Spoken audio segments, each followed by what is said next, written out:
Okay, let's unpack this.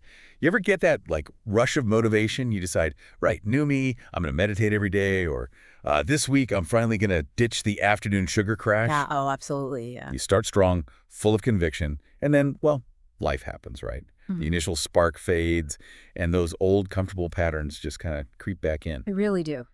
Why is it that some changes feel like climbing I don't know, a greased pole, Mm. while others seem to stick almost effortlessly? It's a puzzle I think most of us have grappled with. It really is. We all have those aspirations for positive change. And, the gap between deciding to do something and actually doing it consistently, it can be surprisingly wide. Yeah. And it's not usually about a lack of willpower, like people think. It's often more about not quite getting how our brains are wired for this stuff. Right. Well, in this deep dive, we're not just going to, trade war stories about failed New Year's resolutions. We're going to dive deep into the science behind why habits form the fundamental biological, psychological principles that govern why we do what we do and how these behaviors get so deeply ingrained. Hmm. We've been poring over a really fascinating collection of sources, actually. Everything from, like, the neuroscience of habit circuits to practical guides and expert insights. Our mission is to kind of pull out the core mechanisms. Exactly.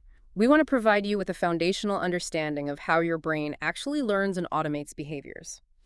Think of it as getting a behind-the-scenes look at the machinery driving your daily actions. Okay, so by the end of this session, you should have a much clearer picture of the why behind habit formation and automation. Yeah, go for Our it. goal is that this knowledge empowers you, to Mm-hmm. approach your own desired changes not just with grit, but with a real understanding of what's actually happening under the hood, Yep. ready to explore what makes some habits stick and others just slip away. Absolutely. Let's start with a concept that pops up in, well, a lot of our sources. It's really the cornerstone of understanding habits, Mhm. the habit loop. Ah, yes, the famous habit loop, Yeah. often linked to Charles Duhigg, right? That three-part cycle. Cue, routine, reward. Okay, let's dissect each of those for you. Precisely. So, the cue, that's the initial trigger. It's what sets the whole habit in motion. And our research shows these cues can be really diverse. Like what? Well, think about a specific location, maybe. Your couch might trigger you to reach for the remote, or time of day, that mid-morning lull that just screams coffee break. Uh-huh. Your emotional state, feeling stressed, might cue nail biting, for instance. Even the people you're around, or the thing you just did, the immediately preceding action, all potential triggers. Right, Healthline gives some great real-world examples there, like the smell of popcorn at the movies. That's a powerful location cue, isn't it? Definitely. Or just your alarm going off in the morning. That triggers the whole get-ready routine for most people. Mm. It's all about these signals telling your brain, okay, time for that behavior. Exactly. And following that cue is the routine. That's the habit itself in action. The thing you actually do. Right. And this can be physical, like making that cup of coffee, or it could be mental, like ruminating on a worry, or even emotional, like that feeling of comfort that might lead you to snack. Both Mind Health and Healthline really stress this is the core behavioral part. And these routines can be super varied. Healthline mentions, like checking social media when you're waiting in line, or the physical act of exercising. It's the actual thing you do once that cue hits. And then finally, number 3, the reward. This is the positive feedback your brain links to that routine. Okay. Now, this reward can be something objectively good, like the satisfaction after a workout. Mm. Or it could be something less beneficial long term, like the temporary pleasure from eating junk food, as Healthline points out. Exactly. And here's where the science gets really interesting, I think. Healthline emphasizes that over time, your brain starts to actually anticipate that reward, Mm. the crave. Yeah. It's not just about the immediate pleasure anymore. Your brain learns to expect that good feeling. And this anticipation, it strengthens the entire habit loop, that brain craving for the reward, that dopamine hit anticipation. Yeah. That's really the engine driving the habit. It really is. Understanding that craving is key, whether you want to build a good habit or, break a bad one. That anticipation is such a powerful motivator. And to really get it, we need to look a bit deeper at the neuroscience. Our sources, like Creatures of Habit, Neuroscience of Habit Formation, and Andrew Huberman's work, they really shed light on the brain regions and processes involved. Okay, so what's actually happening inside our heads when these habit loops are, like, taking root? Well, the research points to sort of a dual system in the brain controlling our actions. First, there's goal-directed behavior, That's our conscious, deliberate decision-making. Okay, the thinking part. Right. This involves what's called the associative corticostriatal loop. It connects the prefrontal and orbitofrontal cortex think planning decision-making areas to a part of the striatum, the dorsomedial striatum. This is your thinking brain really driving the bus. Got it. So that's when we're actively, like, weighing options, deciding what to do next. Precisely. But as actions become more automatic through repetition, a different system starts to take over more, the habitual behavior system. The autopilot. Kind of, yeah. This involves the sensoromotor corticostriatal loop. This links the sensoromotor cortex responsible for movement and sensation to a different part of the striatum, the dorsolateral striatum. Okay. And Creatures of Habit notes that with repetition, the sensoromotor loop gets way more efficient at encoding the sequence of actions. It's like the brain shifts gear. It stops actively thinking about each step and just executes the program. Saves mental energy. So the more we repeat something without really thinking hard about it, the more this autopilot system takes over.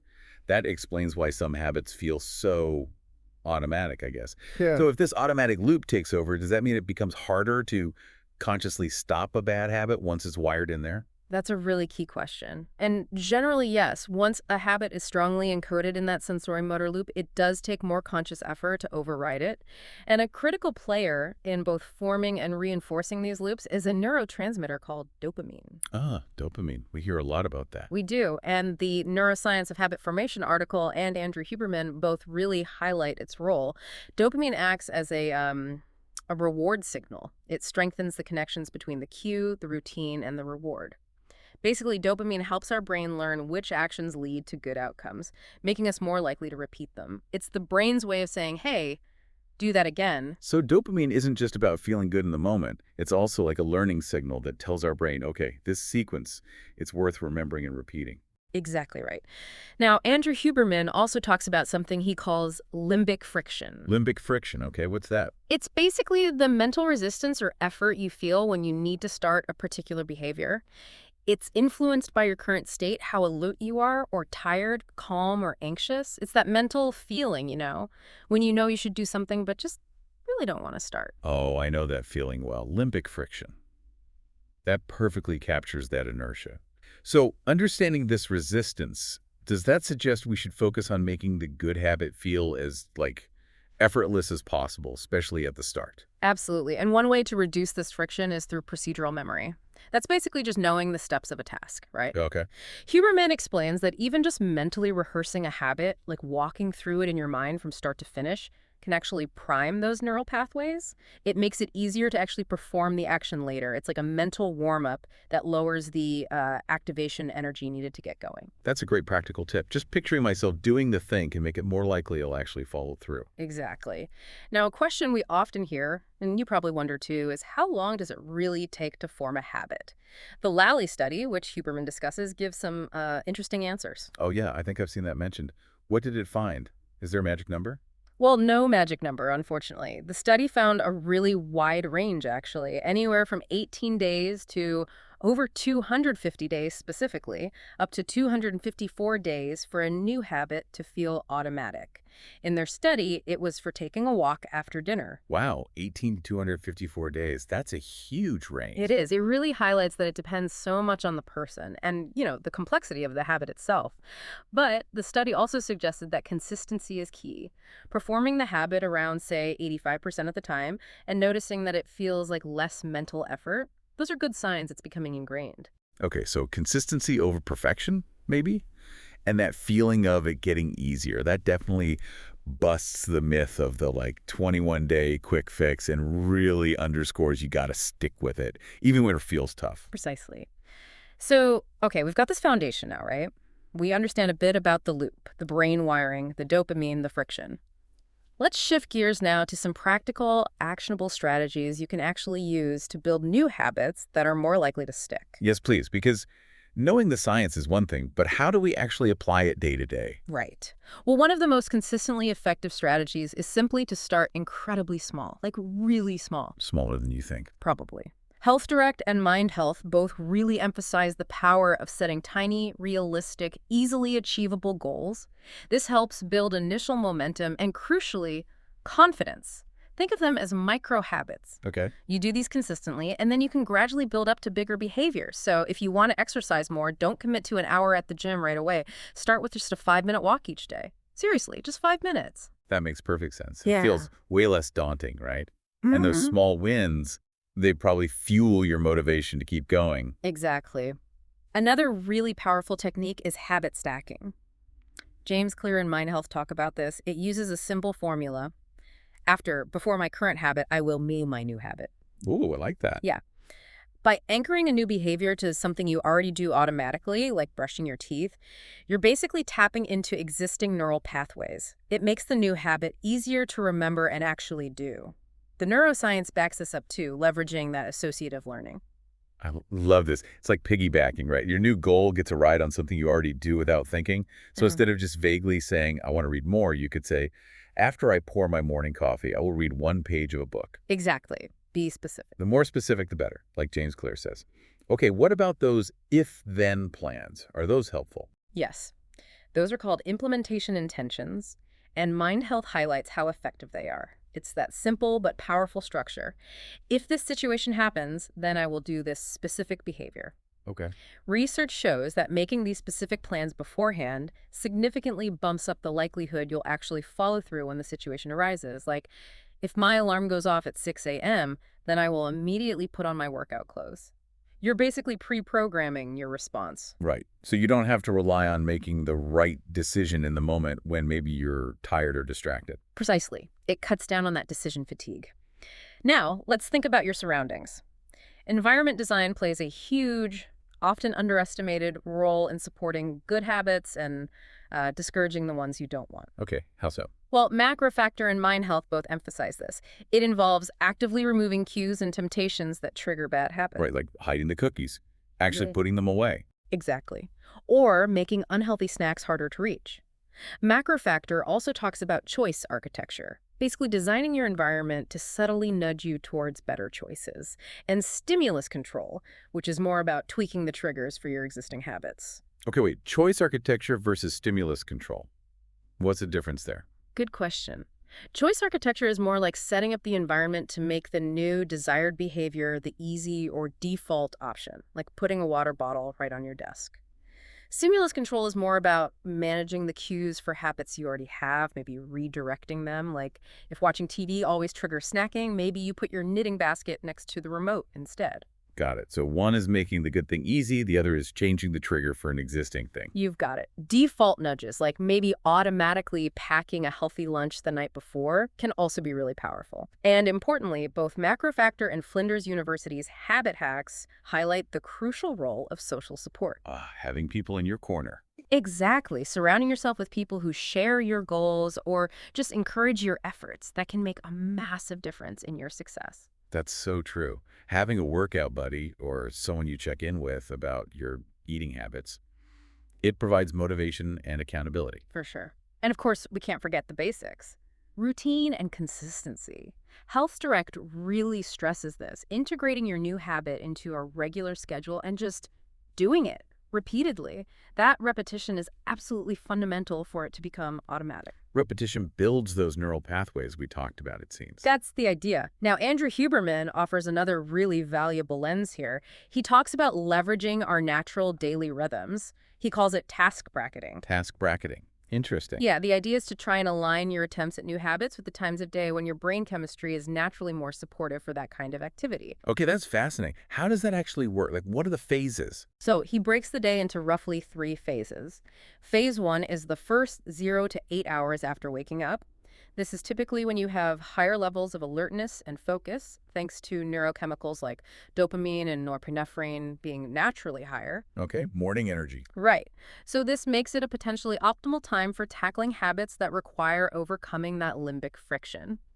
We mentioned things like exercise or focus, deep work. And you can support this phase with things like getting sunlight exposure early, physical activity itself, maybe caffeine if you use it. Gotcha. So trying to establish that morning workout or tackling your hardest task first thing, that might actually be easier because your brain's already kind of primed for action. Exactly. Then comes phase 2, which is roughly 8 to 16 hours after waking. This phase is generally better suited for tasks that need more sustained attention, maybe less intense focus. Huberman suggests maybe starting to taper down bright light exposure during this phase and considering activities that promote a bit more calm as the day winds down. Okay, makes sense. And then the evening. Yep. Phase 3, from about 16 to 24 hours after waking. The main focus here should be on preparing your body and mind for sleep. So, minimizing bright light, especially blue light, making sure your sleeping environment is cool, dark, and quiet, and sticking to a consistent sleep schedule. The Mayo Clinic backs us up too. Strategically aligning your habit attempts with these natural phases, it can really enhance your chances of success. Wow, this is a really practical way to think about when to schedule things, not just what to do. Working with your biology. Exactly, working with it, not constantly fighting against it. Okay, so we've talked a lot about building new habits, but what about those ones we'd really like to break? Ah, yes, the million-dollar question for many of us. How do we dismantle those ingrained, unwanted behaviors? That often feels harder. It definitely can feel harder. Mm. Our sources offer a few key insights here. Health Direct emphasizes the importance of focusing on just one bad habit at a time. Don't try to overhaul everything at once. And practice patience with yourself. Lasting change rarely happens overnight. Good reminder. Be kind to yourself. Yeah. And Andrew Huberman points out something interesting. Simple reminders or notifications. They're often pretty ineffective for breaking deeply rooted habits. So just setting a phone alert saying, stop procrastinating, probably isn't going to cut it. Not usually, no. He introduces a technique he calls the double habit. Double habit. Yeah. The idea is to immediately follow the unwanted behavior you're trying to stop with a deliberate, positive replacement behavior. You do the bad thing, then immediately do the good thing. This aims to create a kind of temporal mismatch in the neural circuits linked to the bad habit. Huh. That's interesting. So if your knee-jerk reaction is to, say, grab your phone when you feel bored, you consciously follow that immediately with something else, like taking 3 deep breaths or standing up and doing 5 squats. Exactly like that. You're not just trying to stop the old habit, you're actively trying to rewire your brain's response right after it happens. And Healthline also brings us back to the habit loop again. They suggest identifying the specific cue and the reward that drive that unwanted habit. Right. Figure the trigger and what you're getting out of it. Exactly. Once you really understand those components, then you can focus on finding alternative routines, healthier ones that can provide a similar reward without the negative downsides. Okay, so if you always crave a sugary snack after dinner, that's the reward, and the trigger, the cue, is finishing your meal. You could try swapping the snack routine for something else you find genuinely enjoyable, like maybe a relaxing cup of herbal tea or listening to one song you love. Precisely. It's about understanding the underlying need that the bad habit is currently fulfilling, and then finding a healthier, more constructive way to meet that same need. This has been incredibly informative, really clarifying.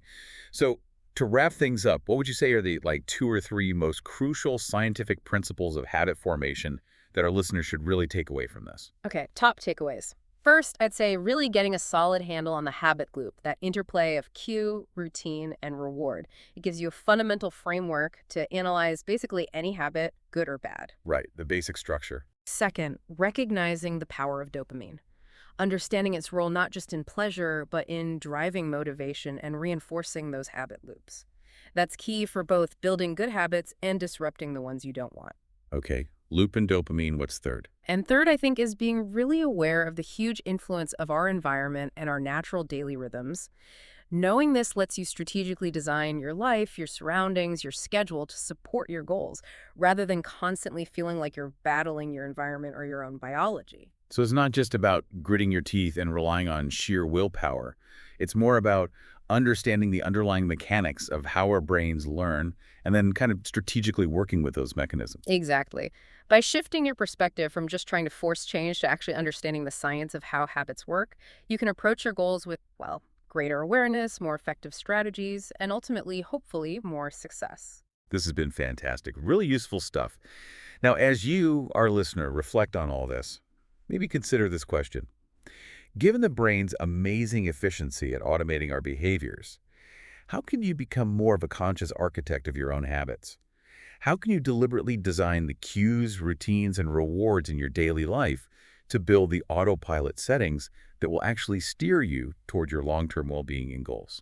Something to think about. Definitely. Thanks so much for joining us for this deep dive. We really encourage you to explore the resources we've touched on and just continue investigating the fascinating science of habits. Until our next exploration. Enjoying the timeless insights on the Evergreen Ear? Subscribe now so you never miss out on future episodes packed with valuable Evergreen content designed for your listening pleasure. Hit that like button if you found this helpful, and tap the bell too to stay updated on all our Evergreen audio journeys.